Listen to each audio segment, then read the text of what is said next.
Right. So I see the School of Dentistry is in. Who else is in? School of Science. Hey, Kathy.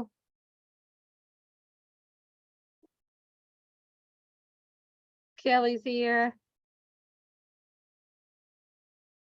Museum Studies.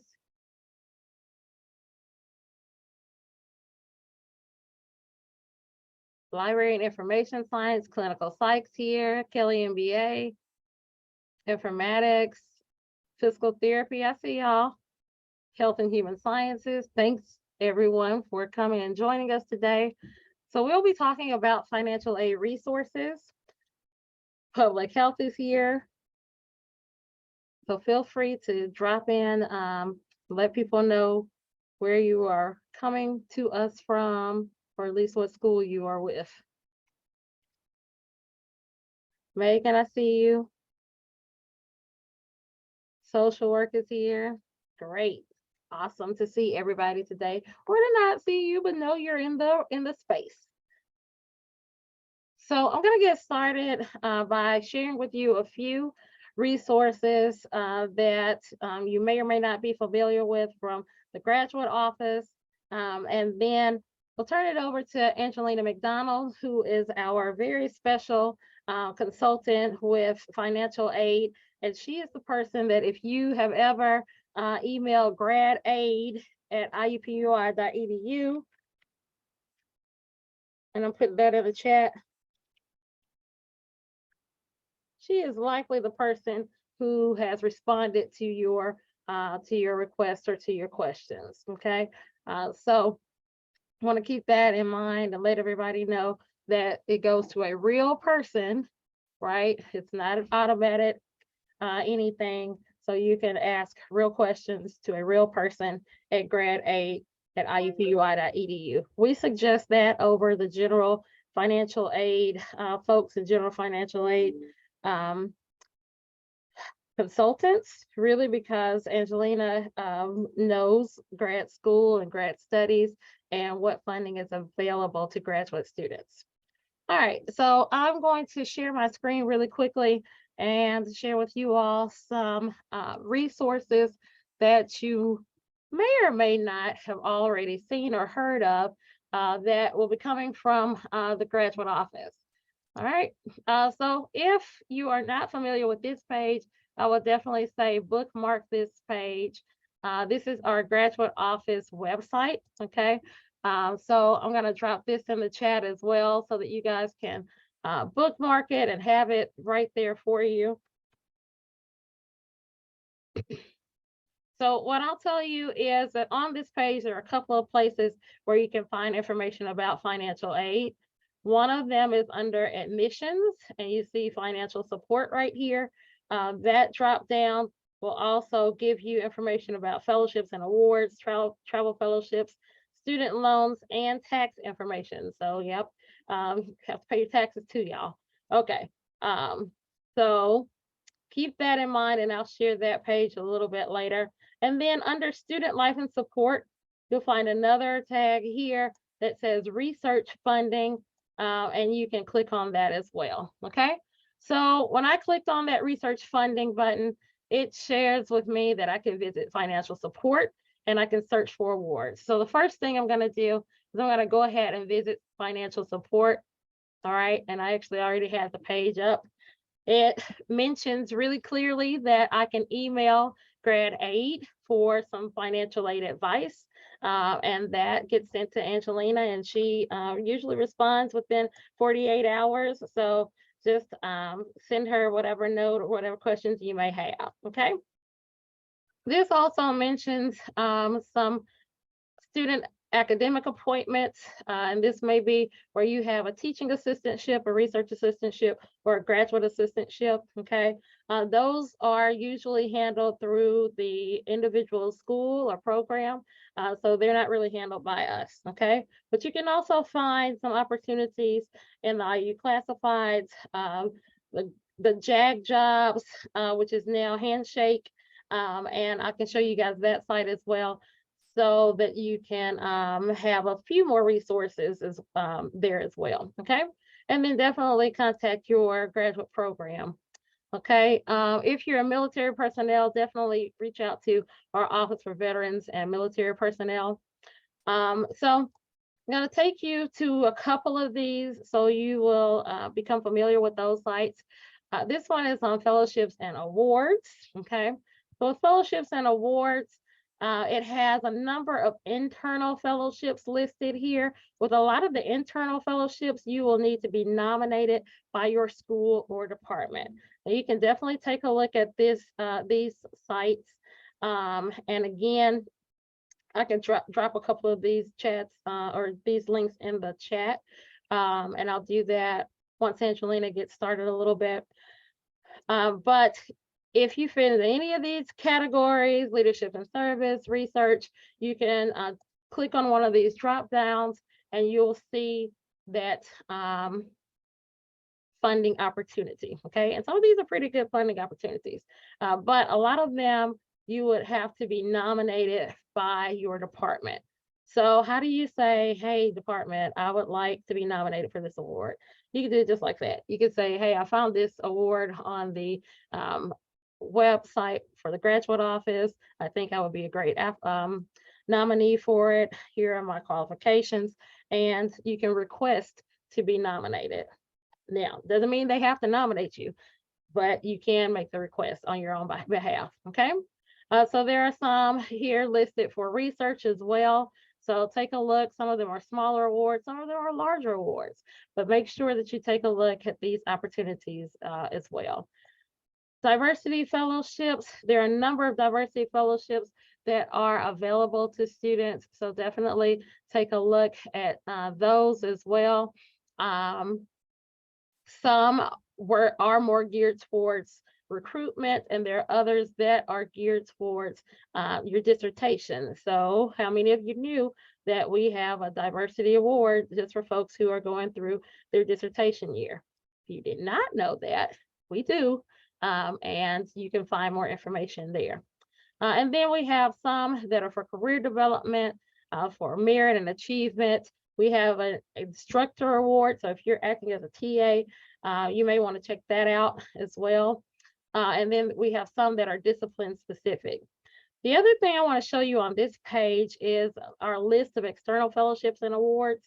If I click this drop down, it just brings up a whole plethora of external awards that you can scroll through, that you can click on, and that you can find information about. And so I would definitely take a look at that. There are some that are specific for folks in liberal arts and human sciences, so you can review some additional awards there. There are some funding and resources for U.S. residents and international students. So definitely check both of those out in your spare time. Okay. Questions about that so far? If you got questions, feel free to unmute yourself or throw something in the chat for us. Okay. Other resource I wanted to share with you guys is the grad grants station. Thank you, Charisma.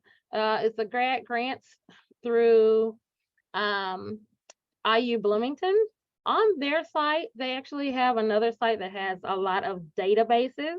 And with the databases, you're just going to be able to find an award, okay? And I'm going to show you guys a little bit of Pivot in just a minute. It's COS Pivot, that stands for Community of Science Pivot. And then you can basically use that to put in your profile, your information about what you're researching, and it will populate a list of grants that you might qualify for, okay? Then there's also this fellowship finder, another free database that you can utilize that has a lot of listings of grants and fellowships. And then some information on Grad School 101, how to find fellowships that are right for you. So continuing on this list, there are a number of grants websites that are here as well. Okay, grants.gov, College Arts Society, Association, Chronicle of Philanthropy. So check all of these out to see if there might be opportunities for you to receive some additional funding there. Okay.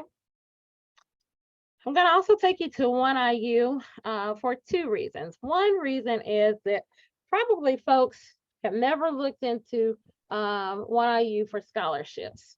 All right. If you have I have not, one question real quick. sure. For that grants.gov, I went on that website. Do they really have grants, or is it just more of a database? It's pretty. So there are a number of grants that actually you may have to even apply to via grants.gov. So I would become familiar with that depending on your discipline. As a scientist or one that's in STEAM, it may be one that you really have to become more familiar with, because a lot of the NIH government types of grants in itself may operate through grants.gov. So some of it does have a database that links to other grants. So I would just keep that one in mind, because a lot of it funnels through grants.gov. So it may be that it's not directly grants.gov, but it's a National Institute of Health grant that is funneled through grants.gov. Does that make sense? Hopefully. That makes sense. Yes, it does. I'm sorry. I'm so slow with the unmute. Sorry. No worries. You're fine. You're good. All right. So if you've gone to 1IU and you have not looked at scholarships, I would do that. And you can just really quickly click in there and you see IU scholarships. Now, a lot of these are for undergrads, but it doesn't take very long to fill out their scholarship form. And this one's already open for 2023 and 2024. So I would complete it because there are sometimes grad opportunities as well. Okay. The other thing I'm going to put up on Pivot is on 1IU is Pivot. Okay. So I already kind of mentioned to you Pivot as being a database. So I'm going to go ahead and pull up Pivot. This one's mine. And so when you go into Pivot, it's going to ask you if you want to log in and how you want to log in, if you already signed in, if you have an account. So it just asked me if I want to search for funding, right? And so I put in breast cancer because I used to study breast cancer. And I'm going to put a search in for breast cancer, and it immediately brought up almost 1,500 results, okay, of grants and funding opportunities that could be applied for breast cancer. So that's really pretty cool. And then it also told me that there were some that opened in the last 30 days or the last 14 days. Now with Pivot, what you can do is you can actually do your own search, based on your profile, and you can designate out several different searches that will have the topics of interest that you have in mind. So I would certainly suggest that you do that and take some time to do that. We might later on in the semester have our Pivot expert also do a workshop so that she can kind of help people understand how Pivot may be beneficial to them, because even in addition to you being able to search out your own financial opportunity, it also can put you in contact with people who are doing similar work throughout the IU system. So it may bring you to potential collaborators or to potential postdoc opportunities. So keep all of that in mind as you kind of consider how to utilize these resources in the best manner. So the other thing I want to bring up is Handshake. Is everybody familiar with Handshake? Handshake is the new JAG jobs, or the opportunities that people will put up for on-campus jobs. But also a lot of the career fair stuff now will also go through Handshake. So we have a lot of employers that utilize Handshake to recruit people for their positions. So keep that in mind as well, as you build out a profile on Handshake. Okay. And so this is just the general Handshake website. I've put in, I think, Handshake at IUPUI, but I can also share that link with you all in a minute as well. Okay. All right. And I think that's one of the other things that I want to mention to you. We kind of talked about fellowships and awards that the grant office offered, some of the external awards, but I also want to share with you guys that we have our own on this site. We also have a link to Money Smarts.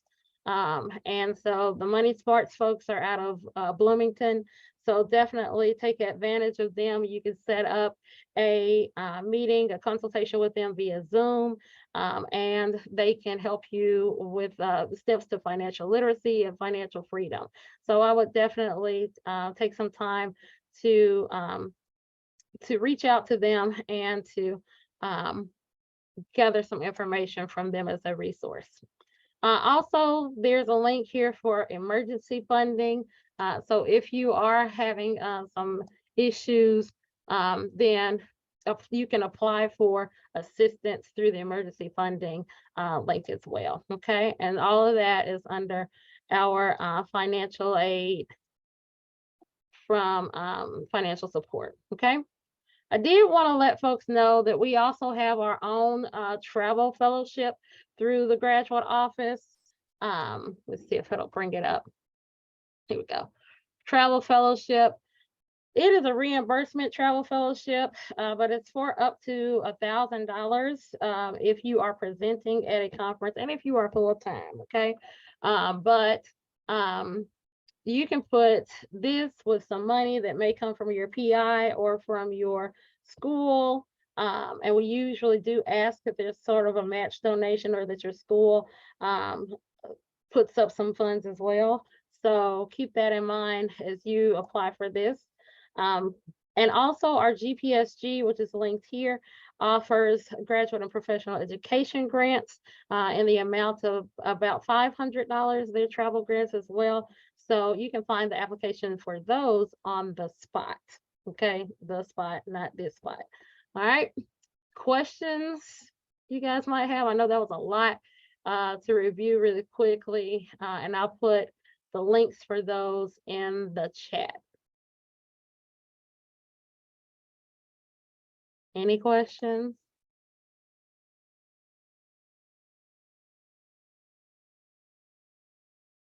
Okay, I don't see hands popping up or things popping in the chat. So I'm gonna turn over this to Angelina. Angelina is in our financial aid office. And again, she's the one that answers you when you put in stuff at grad aid. So be kind to her, okay? But feel free to ask her whatever questions you may have. And Angelina's going to talk to us a little bit about some other financial aid thoughts and resources, and about this new loan forgiveness program that we might get some money back for, hopefully. Fingers crossed. Mine. Well, Dr. Hardy, thank you so much for having me. I'm going to try to be mindful of everyone's time. I do have a bit of information to share. So if someone can help me keep track of time so that okay, thank you. I appreciate that. So I am going to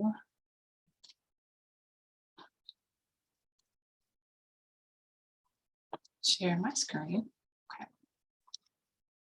All right, so we're going to start out in what you need to know about financial aid. So the topics that we'll discuss are what is financial aid, which all of you should know, but sometimes it can get tricky. The terminology gets tricky, so I don't want to make any assumptions. Cost of attendance, expected family contribution, or also known as EFC, financial need. We'll discuss categories, types, and sources of financial aid. We'll go over the FAFSA a little bit and also discuss special circumstances. This will follow the loan repayment, the forgiveness information thereafter. So a financial aid consists of funds provided to students and families to help pay for post-secondary education expenses. All right, I've got some middies. We'll let them in. Okay. So what is cost of attendance? Cost of attendance, or you also hear it referred to as COA, is tuition and fees, room and board, books and supplies, transportation, and miscellaneous personal expenses. So although you all are graduate students, I threw this in here because a lot of times I'll get emails from students that say, well, I'm living off campus, or I'm living with a parent or something. I don't need to pay for room and board, or I'm online, so I don't need transportation. So this cost of attendance, I wanted to clarify, they are not fees that you are going to be paying. They make up a total sum of what you are able to borrow. So they are the estimation of your educational costs that you can expect to incur. So there are direct costs and indirect costs that will be billed to you. You'll see on your bursar, so your tuition and fees, your books and supplies, things of that nature. Now, the expected family contribution, it does not apply to graduate students as it does for undergraduates, but just to know that the EFC is a measurement of the family's ability to contribute towards student college expenses for the year. But again, I get this question a lot. My EFC on my FAFSA says XYZ numbers, I can't afford that.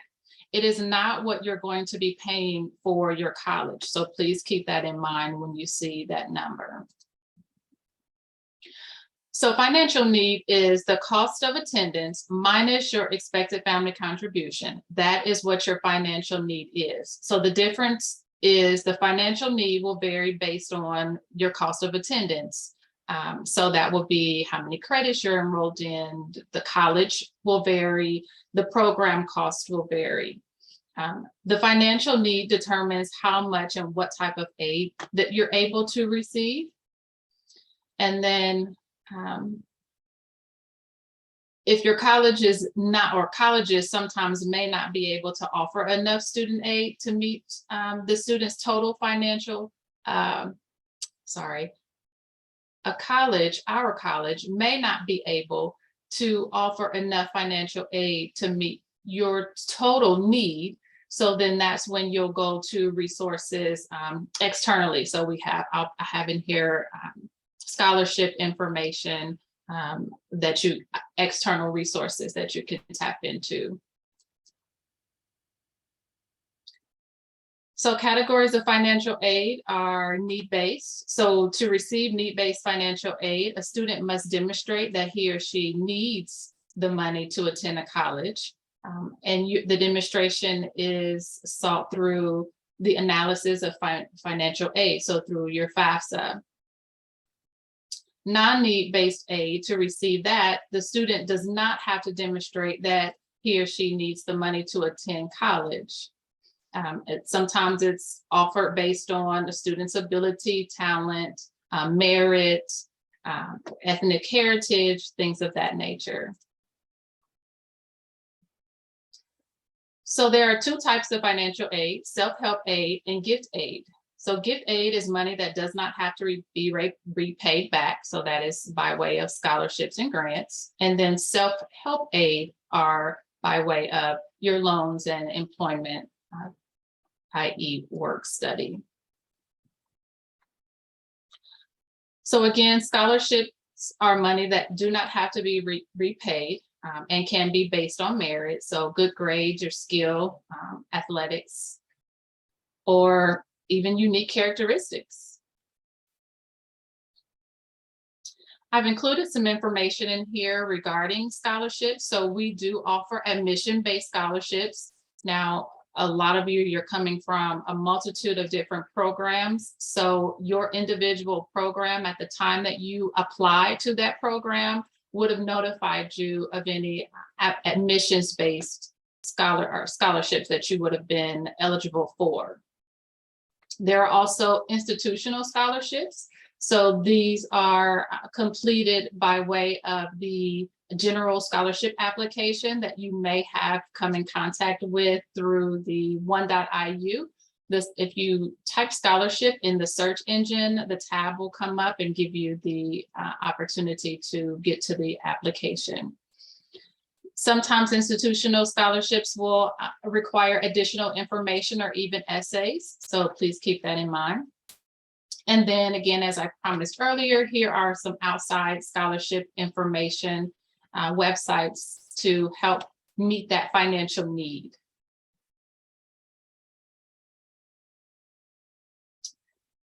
Please keep in mind that there is a separate application for scholarships, as I explained. So new students who have applied for admissions prior to February 15th will automatically be considered. But all students should apply for institutional scholarships within the one.iu.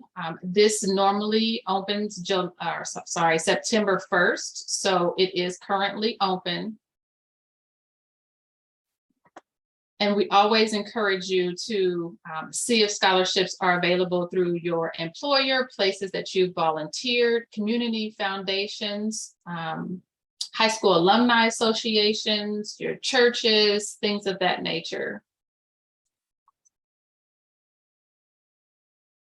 Grants are money that do not have to be paid back. They are provided on the basis of financial need. So they are calculated by way of the FAFSA. One grant that I've included in here is the Teacher Education Assistance for College and Higher Education, or regularly known as TEACH.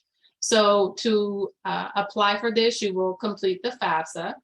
I've included the annual limits, eligibility requirements. You must maintain a GPA of 3.25. And then if for some reason you do not fulfill your teaching requirement, the grant does turn into a direct unsubsidized loan that needs to be repaid back. Now, Dr. Hardy did go over grad grants. However, I wanted to include just a couple of events that are upcoming that you can tap into. All the workshops are 1 hour. I've included the contact email in here. I think Dr. Hardy did as well. Please keep in mind that graduate students are not eligible for federal grants such as the Pell or the federal SEOG. So this is our way of providing grants to students to assist with common needs such as tuition and fees, conference travel, language study, project expenses, pre-dissertation support or dissertation research, as well as dissertation completion. The hours and schedule for consultations are listed on the Grad Grants website that Dr. Hardy shared earlier. And then we have federal work study. So this allows students to earn money to pay educational costs. So you receive a paycheck for the work that you completed or non-monetary compensation such as room and board. So students and the employers actually determine a schedule and a number of hours per week that fits within the student's academic schedule as well. If you have questions or eligibility questions, or you realize that you did not get the award and you want the award to see if you're eligible, please feel free to email fwsjobs@iupui.edu. Again, that email is fwsjobs, so Federal Work Study Jobs @iupui.edu.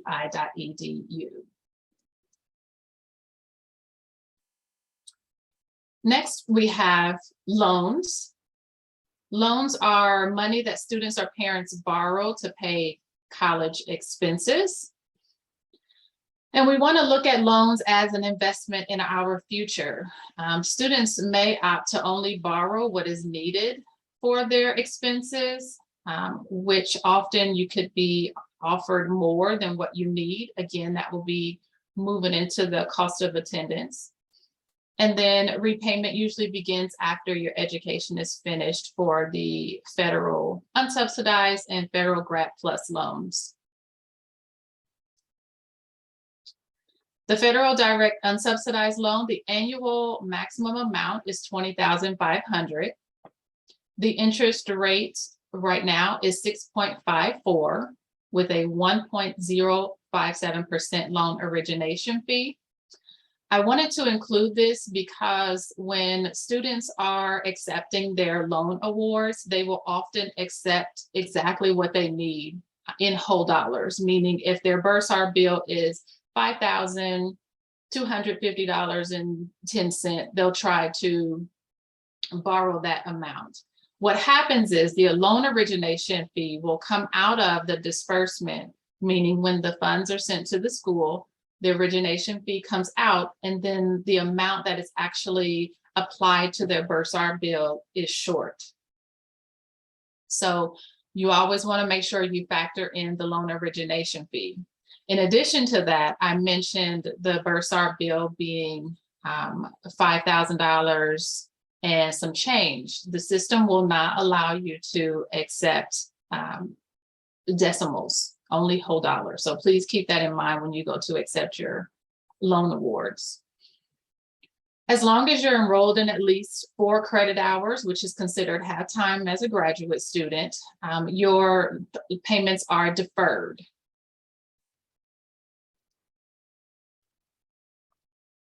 If your bursar bill or the amount that you need to cover your expenses are greater than $20,500, you can apply for the Grad Plus loan. This is a loan based on credit worthiness, but there is not an amount. It goes up to your cost of attendance minus your unsub loan and or federal work study if you have that, or any other scholarships or grant aid that you may have received.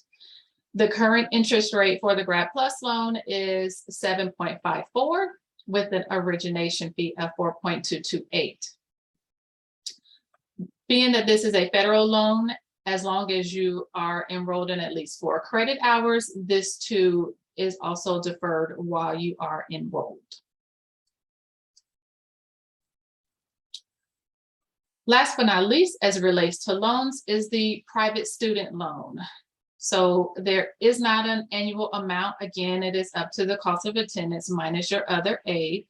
Interest rates and fees do vary by lender.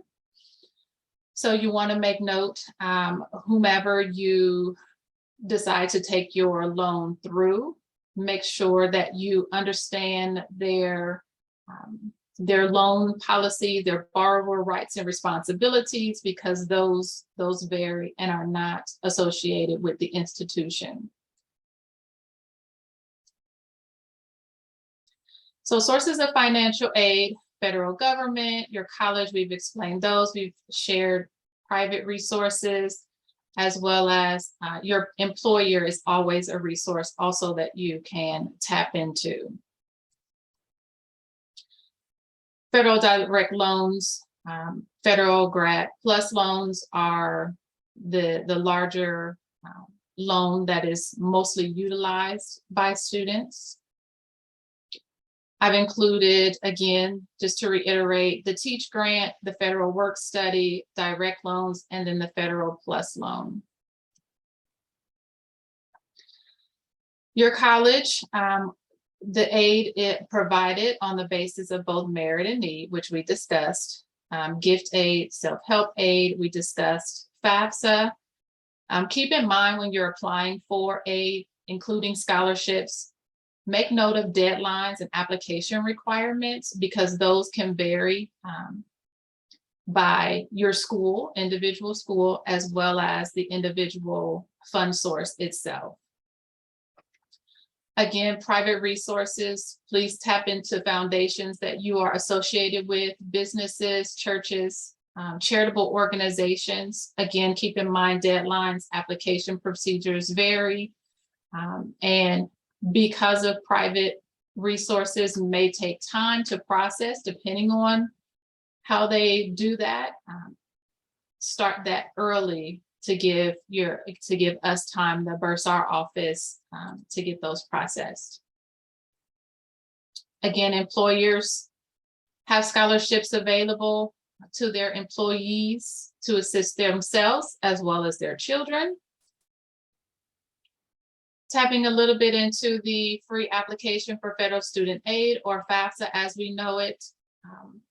The upcoming FAFSA for the 2023-2024 academic year is opening on October 1st. So please make sure that you get that completed. The priority dates, they most often refer for the undergraduate. However, as graduate students applying for scholarships and certain grants through grad grants, priority dates to have that FAFSA in are required to be met. And those are normally March. I do believe for the COVID, they did extend that to, I believe, June 1st. There are several ways you can submit your FAFSA. We have the FAFSA on the web. There is a mobile app. Paper FAFSA takes the longest, but sometimes if you're not computer savvy, that is an option. You can complete your FAFSA over the phone or as well through FAA Access. Questions about FAFSA, please, if it's related to an issue that you're having or an error that you're getting, I want to provide you with the contact information to call them directly. It is 1-800-433-3243. Again, that is 1-800-433-3243. And just to show you FAFSA on the web, this is the one that most everyone uses, so it should look a little familiar.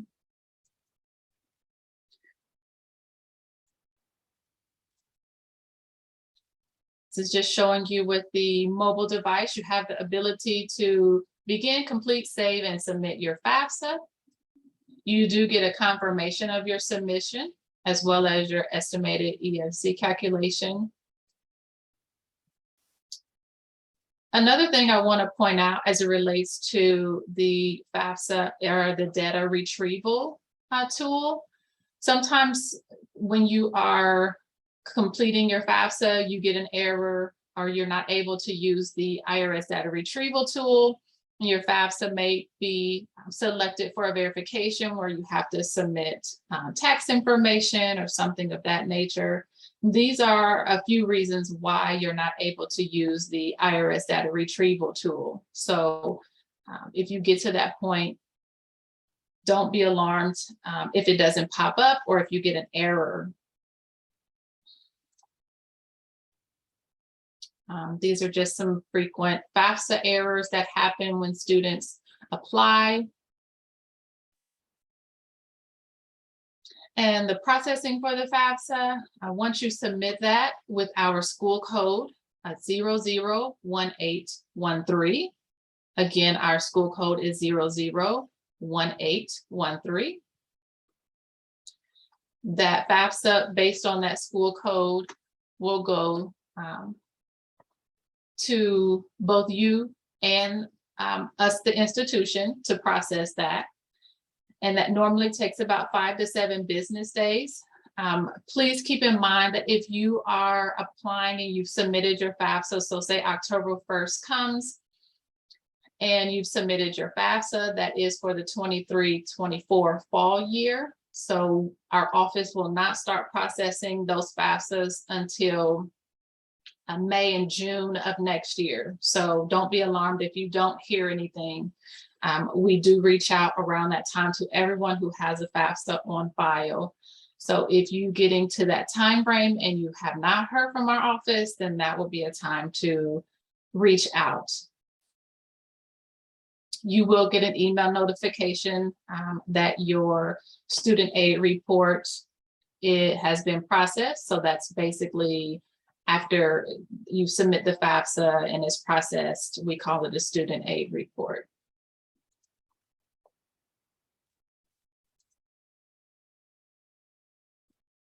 I mentioned about a FAFSA, if it's being flagged due to like the tax information, there are certain circumstances where if for some reason your financial aid does not, I guess, cover your expenses or what it is that you need, or you have, you know, some emergency come up, some types of things that we can have you file a special circumstance form for, are if you have like an unusual medical bill, dependent care expenses, if you have an employment status change or marital status change, what we have the ability to do is have you submit some documentation along with a letter stating your need, and we can adjust your cost of attendance to allow you to borrow additional loan funds to cover those expenses.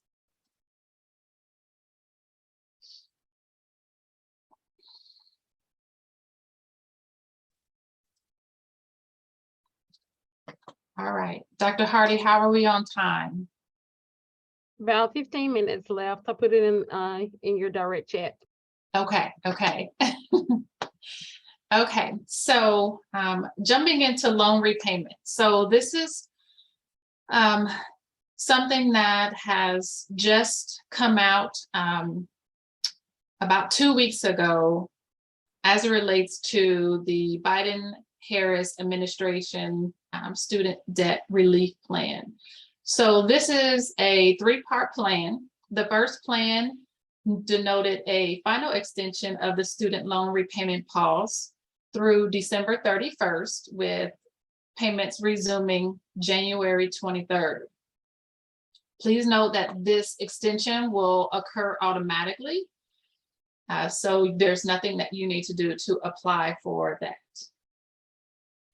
Part 2 is providing targeted debt relief to low and middle income families. So what this is anticipated to do is provide up to $20,000 in debt cancellation to students who were Pell Grant recipients with loans that were held by the Department of Education. So this would be your federal subsidized and unsubsidized loans. And then up to $10,000 to students of debt cancellation for students who were not Pell Grant recipients. Now, how you are going to apply for this is there will be an application that's going to open early October.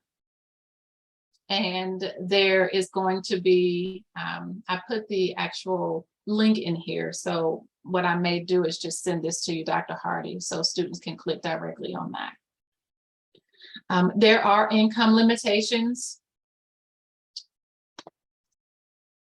to this. Individual income has to be less than 125 per household, and for married individuals, less than 250. Part 3 of this plan is to make the student loan system more manageable for current and future borrowers. So the proposal is a rule to create a new income-driven repayment plan that will reduce the monthly payments that borrowers are paying back on their loans. So right now, the repayment is 10% of discretionary income, and the proposal is to drop that down to 5%.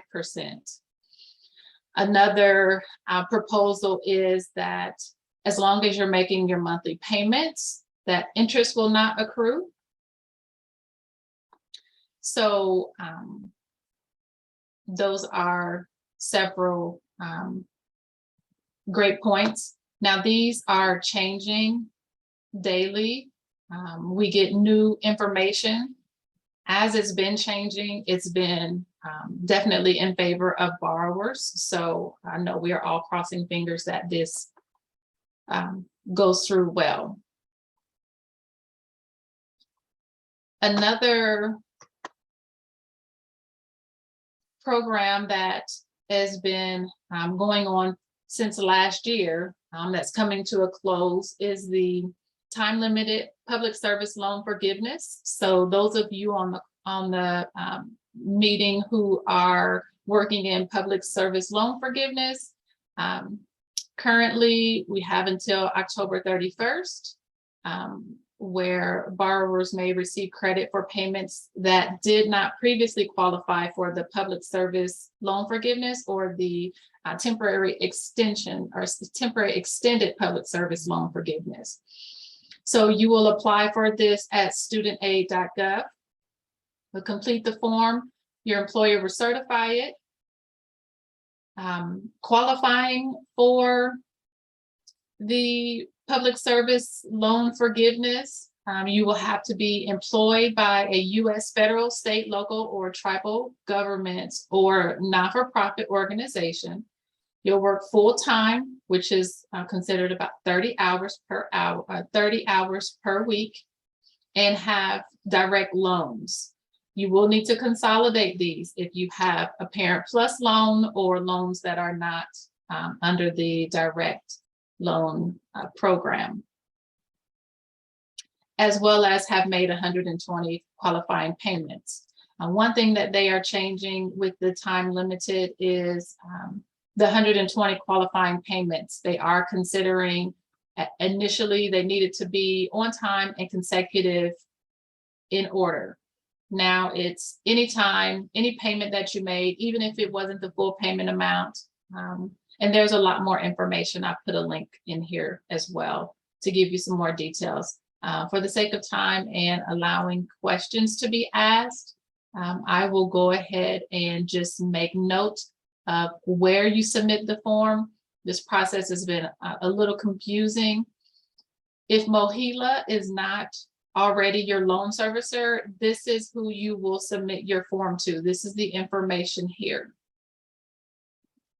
It does not go back to your loan servicer. It does not go to the institution or your employer. It needs to be submitted back to a MOHELA for processing, and they will calculate everything and provide that relief. All right. Do we have any questions?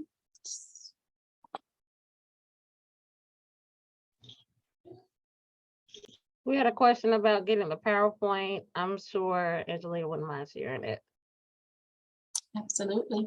Thank you. We'll get that out to you all along with the recording, probably later this week. But it won't be tomorrow. Probably not tomorrow.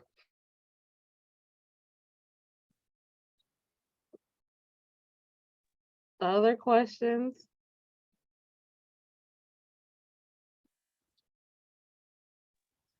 Hello, Angelina. Hello. Hello. Yes, my daughter's like, I am on H4 dependent status. So, do you think any of these financial aids apply for me? Can you repeat that again? I'm sorry. So, I'm on H4 dependent visa status. So, do you think any of these financial aids apply for me? You said you are dependent? Yes. She said she's on H4 dependent visa status. Yes. Oh, H4, I don't think so. Okay. What school are you a student? Engineering and technology. Okay. What particular program? EC, electrical and computer engineering. Okay, let me see. Okay, I am going to put the contact here in the chat, Mm-hmm. who you will need to reach out to? Did you? Oh, And she will be able to provide you with funding information. okay. Okay. Yeah. Thank you for that Yes. question. Yeah. Thank you. Thank you for answering it. I know we have a number of students from our international students who are online as well. And I do know OIA does have an emergency fund as well. So I did want to just throw it out there that I know that they also have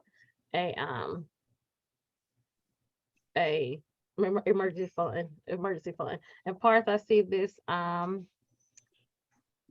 question that you have. This question is, the benefits that are mentioned on the NSFAA page, does it also apply for international students? It does not. What program, would you mind saying?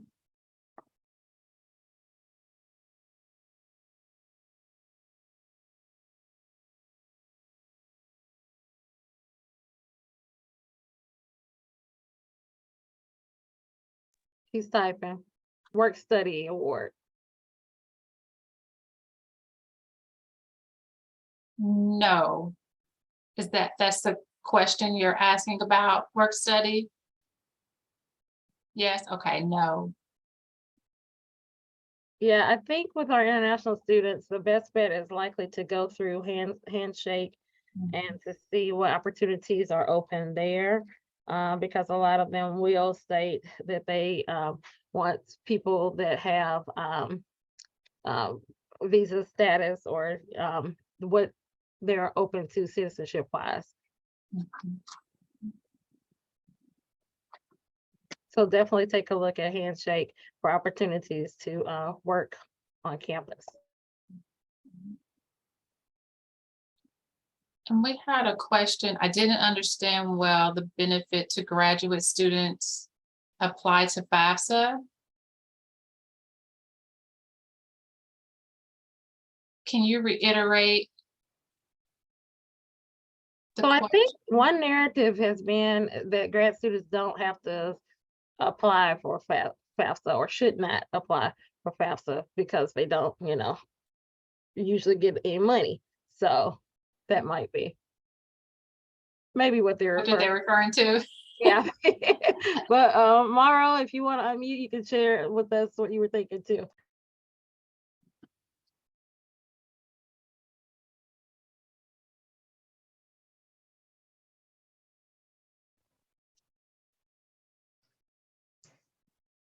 Hi, my question was based on the comment. Let me find it.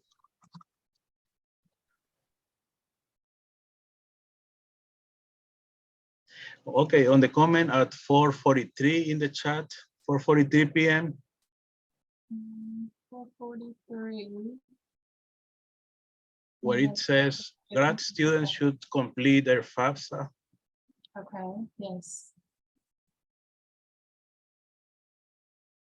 Yeah, so I think the question is just why should grad students complete a FAFSA as well? Yeah. So it helps with eligibility for scholarships. So to be eligible for scholarships, they kind of base that on your need, and they use the FAFSA to determine that. So either scholarships, or if you're wanting to borrow loans, that would be your way of doing so. Federal loans. Does that answer your question? Yeah. Yep. Okay. Okay. Thank you. You're welcome.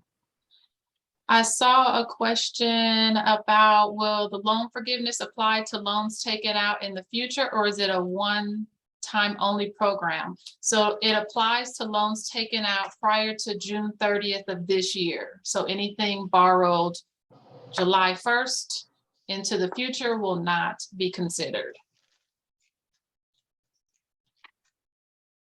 Yes, Gertrude. Absolutely.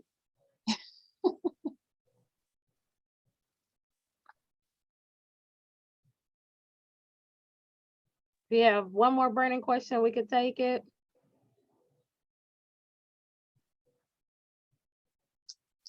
So we would be getting the recording or the PowerPoint presentation, right? Yes, you will get Okay. both the recording and the slides later on this week. Fingers crossed later on this week. Oh, sure, sure. Okay. Thank you. Thanks you all for attending. We appreciate Thank you. you. If you have other questions, do email at gradaid@iupui.edu. Thanks, y'all. Have a good one.